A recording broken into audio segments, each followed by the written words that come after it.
What is going on, guys? Welcome back to another episode of Ryan Meyer's Expeditions. Out here for another day of spearfishing in one of my favorite spots in Hawaii.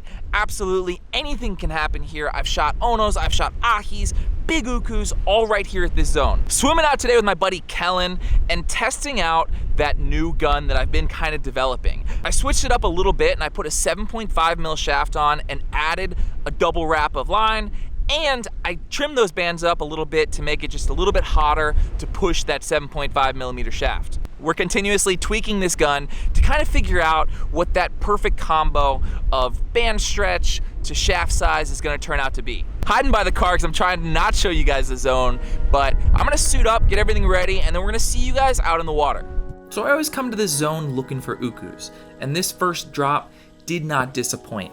I'll get down here to the bottom, do a little bit of dusting, and you'll see my grunts right here. That's actually a noise that I make with my throat to attract in fish from further away. The idea is the sound brings them from further away, and then they see the dust and they see you on the bottom and maybe they get curious. And you can see how those Moana Kalis came right into it, and that little uku came right in as well. So the goal now is to be as still as possible and make that fish as comfortable as you possibly can to get within range of this gun, and then stuck this thing, and I'm so excited on this gun and how it's turning out. What I find amazing about this area, and I guess spearfishing in general, is that you can go to the same spot so many times and always be presented with different situations. And in this case, I find a completely new Ulua house that I had no idea existed. I mean, I've dove this spot a billion times, and for whatever reason, I guess I've never quite drifted over this exact chunk of reef. So I can see this thing from above and I'm like, man, that looks like a house. Let me get down here, let me creep over the edge, and let me see what happens. And you'll see that like the current is ripping. So the current is pushing into that hole, which is what kind of created that whole like blowout area. So I come up to the edge and I want to look over and I want to see what's going on before I go in there and potentially spook whatever's there. I'll grunt from the top, and if anything comes over to me, I can shoot it outside of the cave versus having to go into the cave. But nothing came over, so I went down. I was like, I gotta look inside this house because I've never seen it before. And I come up and I'm creeping up, crawling really nice and slow until you can get close enough where like your eyes adjust, and then you can kind of see what's all the way back in there. The camera does the exact same thing. And then, of course, beautiful Ulua comes cruising right out. I love this headshot. I know that it's, you know, some people don't necessarily love it. They say it's a little dangerous because that fish can come straight at you with that shaft, but it hasn't happened to me yet, and it keeps working out, so I keep doing it. But number one goal in that situation is to pull this fish back out of his house because the current's ripping. I do not want to have to deal with him in that cave. So managed to pull him out and land an absolutely beautiful fish. So these next two dives are actually a different side of the island, a different day. I kind of like built this gun and went into like full crazy, I have to dive every day. I've got to put a ton of shafts through this thing. I got to really test it. So I wasn't always making full videos, but I was diving like absolute mad.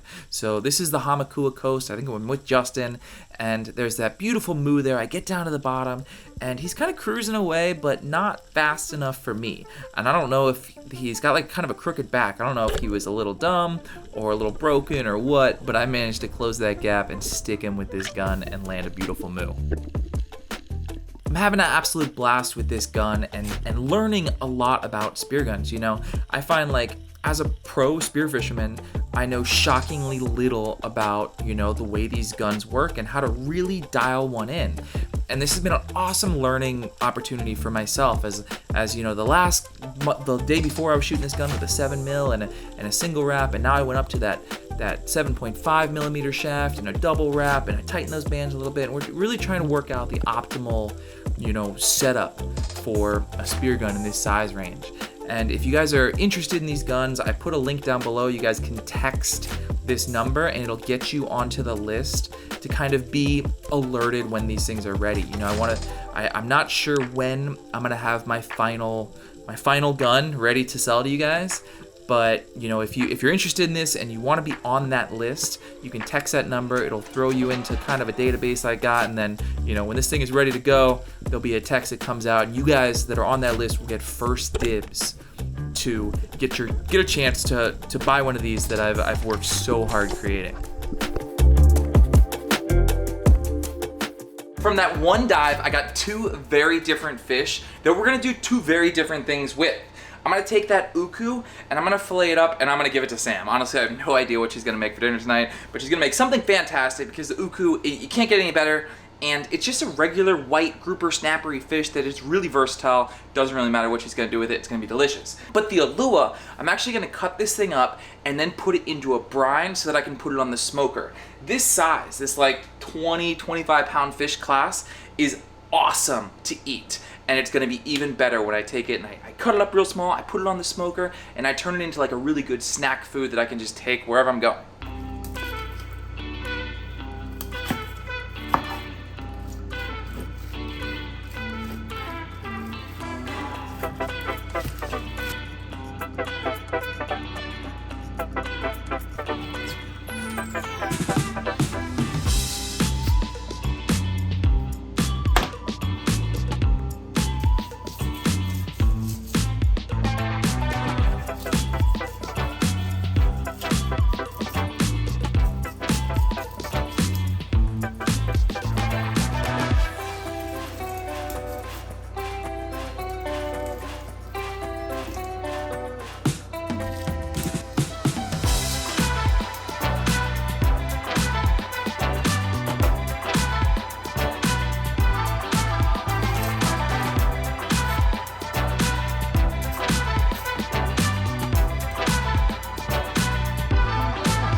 Okay, so I got that uku all filleted up. That's gonna be dinner, but more importantly, I'm taking that Ulua and I'm turning it into like these beautiful little golden strips. And these are gonna get dangled and smoked. I'm snagged. Dangled and smoked out there on the smoker. I don't know. Shoyu, garlic, ginger, maybe some chili pepper. We see what we find. Okay, so I don't have a exact brining Ulua smoked recipe. So somebody please down below in the comments tell me what you guys do because I have no idea. I basically just put like half a cup-ish of like white sugar, half a cup-ish of brown sugar, like this much salt-ish, I don't know. I'm gonna put some shoyu in there as well, like that-ish. And then I'm gonna heat this up a little bit. And I'm gonna do that so that it kind of all dissolves in there. I'm gonna throw some chili pepper flakes in there because why the heck not? And then I'm gonna let that sit overnight and then I'll pull it out and we'll be smoking it tomorrow morning. I probably wouldn't have put that much salt if you were doing shoyu too. Because the shoyu has salt in it. Salt, shoyu, sugar, ginger, it's all the same. Somebody is gonna give us a good recipe and then we're not gonna be in this boat again. Okay, and then you put exactly yay much chili peppers. And then just make biscuits with it, guys. Just make some biscuits. There we go. Make those biscuits. All right, she good to go. How long are you gonna leave it like that?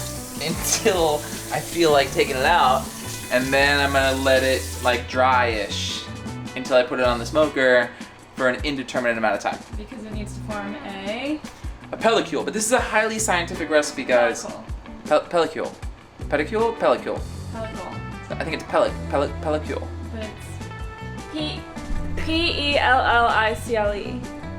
ULE. Is it? I don't know. I could be wrong. Pellicle. Somebody please give us your favorite OG Hawaiian smoke Ulua strip recipe. Okay, this is going into the fridge till either tomorrow or the middle of the night. I don't know, we're gonna see how I feel.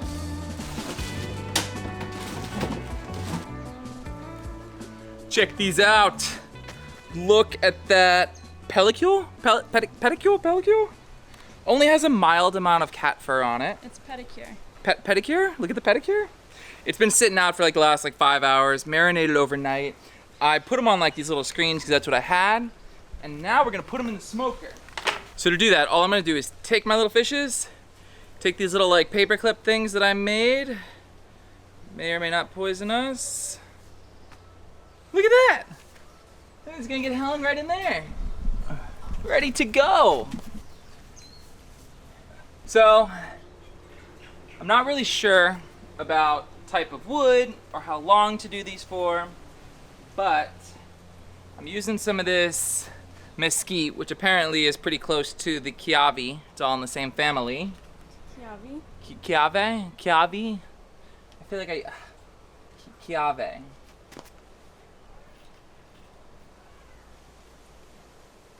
The plan is really just to put these guys on until they're done. They only smell mildly fishy. And I am in a crazy rush because, guys, I'm going on the dream trip right here. And I'm gonna smoke these for like an hour, and I'm literally getting on the plane and I'm gone. And I'm gonna show you the beginning part of that trip because I'm gonna bring these as food for everybody to eat. So I'll get a real good taste test.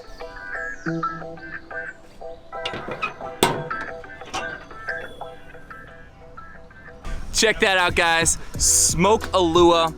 I've been eating this thing for the last 3 days straight as we've been on an unbelievable mission. Guys, we literally went to the ends of the earth. I cannot wait to show you this next episode because I promise it's gonna be like nothing you've ever seen. Multiple 20-pound ukus all day long. We went to literally the farthest place in Hawaii that you can legally go spearfishing. So stay tuned, subscribe, like this video if you haven't already, because the next episode is unbelievable. See you guys next time.